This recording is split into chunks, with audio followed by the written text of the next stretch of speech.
Idaho Matters is one way to learn about the people, the places, and the things that make Idaho unique.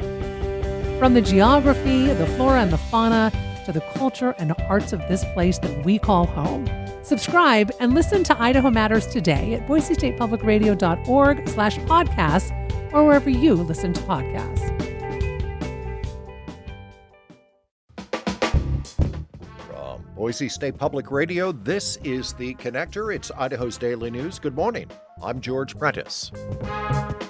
Today we'll tell you about a much-discussed construction project currently being built in downtown Boise, but that debate returns to City Hall later today. We'll tell you about that.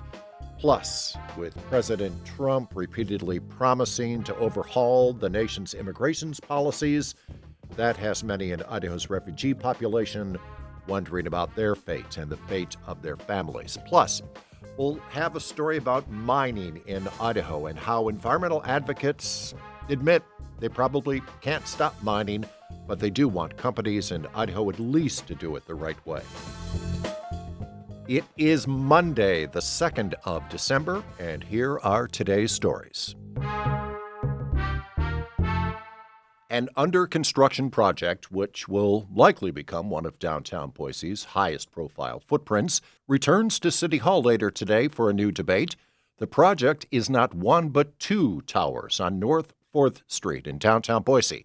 They are to be called the Idaho Central Credit Union Towers, but there have been some significant changes in the development in spite of the fact that they're still building. You may remember that the project was far from getting unanimous agreement.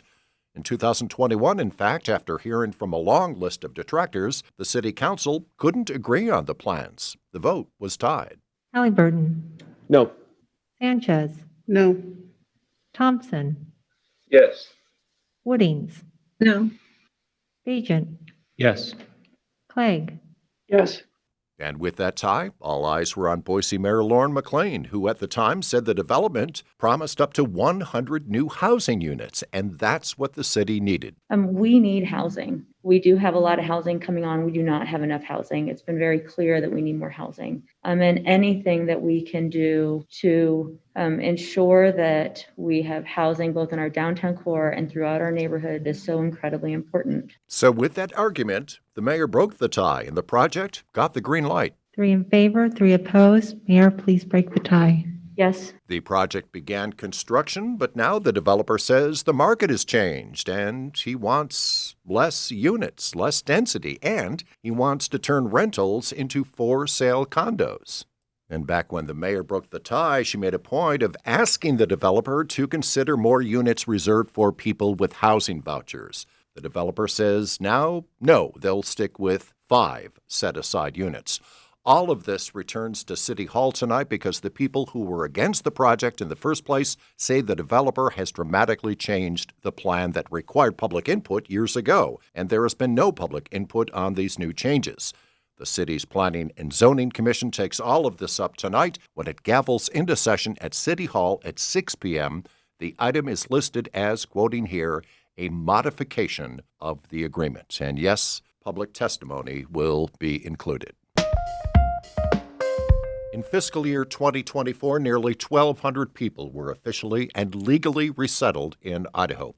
Under federal law, a refugee is identified as a person unable to go back to their country of origin because they're being persecuted for their gender, ethnicity, or even their political opinions. When the United States decides to grant refugee status, that person may live and work here legally. President-elect Trump has repeatedly promised to overhaul our nation's immigration policies, and that has many in Idaho's refugee population wondering what that may mean for their community. Julie Lukata has their story. Slobodanka Haczyk is the director for the Agency for New Americans, a local nonprofit helping refugees settle when they first arrive in Idaho.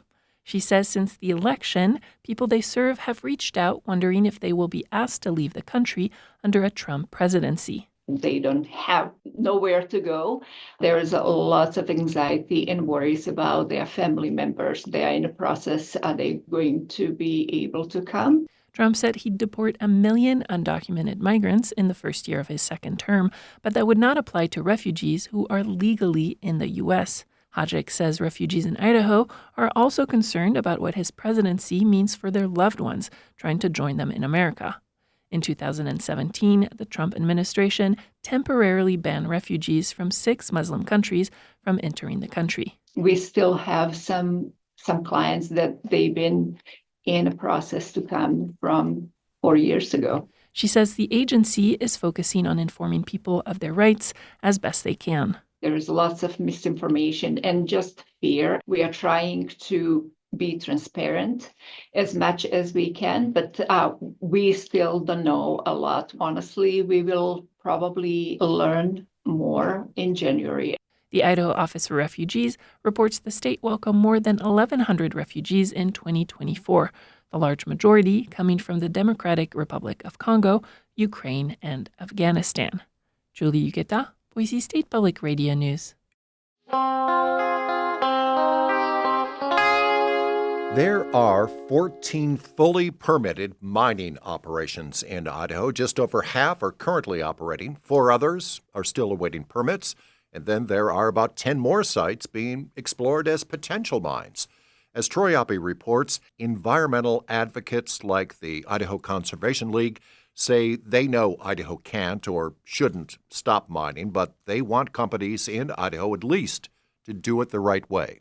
In November, ICL published its first report in about 20 years on the current state of mining in Idaho. Josh Johnson is ICL's Central Idaho director. Things haven't necessarily gotten better or worse. It's just different. He acknowledges advancements have made mining more efficient and potentially less error-prone, but says many industry promises of better mining have yet to play out in the real world. And those same technological advancements have opened the door to mining where it might not have been possible before. What we really want to do is, be working on projects on a case-by-case basis. What is being mined, how it's being mined, the geology of the rocks there, the surrounding communities, and things like that. He says better and earlier communication by mining companies with stakeholders like tribal communities and environmental advocates is a key way to improve outcomes, but not every company engages. The report recommends mining companies could get less pushback by going above and beyond minimum regulatory requirements. Troy Oppie, Boise State Public Radio News. And that is today's episode of The Connector. As always, presented on demand at no cost. We're a nonprofit, listener-funded service. By the way, when you click the donate button at boisestatepublicradio.org, your gift of, say, $1 a week will help make local stories and The Connector and interesting discussions and legislative coverage available to everyone in our community. And thank you for even thinking about doing that. And especially a double thank you for doing that. And thanks for listening.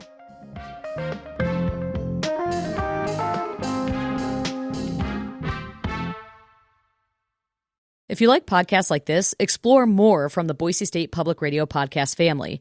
There you'll find a mix of daily news, Idaho Voices, and in-depth series on a wide range of topics. I'm talking wild horses, political scandals, sustainable ranching, and militia groups in a post-January 6th world. Wherever you get your podcasts, just search Boise State Public Radio to find what Idaho's NPR station has in store for you.